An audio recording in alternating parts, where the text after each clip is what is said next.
akwai attajirai wanda ba almajirai ba, wanda kuma suna taimakon almajirai, suna taimakon ciyarwa. Wa ma anfaqtum min shay'in fa huwa yukhlifu. Wannan duk tana daga cikin ayoyin da Allah yake faɗa na lada da duk wanda ya kula da wani abu, musamman abin da kuka na daga duke. Saboda haka muna ƙara kira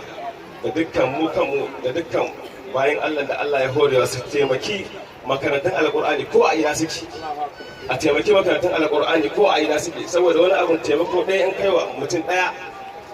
to insha Allah ta'ala wannan abin Allah ya riga maka stafin a cikin aljanna. Saboda haka anan insha Allah ta'ala za mu takaita, kuma wannan makaranta tamu mai albarka, wannan makaranta tamu mai albarka tana da buƙatu abin da ya shafi na kanshi gurin karatun da kuma gurin da gurin. Sannan ita wannan makaranta ta marayu tana da buƙatar watan ƙara faɗaɗa da kuma gurin da ɗalibai za su ci gaba da gudanar da karatun alƙur'ani mai girma. Domin wannan harkar tsangaya ta alƙur'ani ita kadai in suka yi Allah zai iya duba su da aikin ta ita kadai ya musu rahama da duk wani kuskure da ka Allah ya tare su, saboda abin da muke yi da nan ne illa ala Allah, muna yi ne lillahi billahi kuma biyan ba ake ba su gwamnati ba a samu wasu aiki na gida na kan alƙur'ani a ware a ake karatun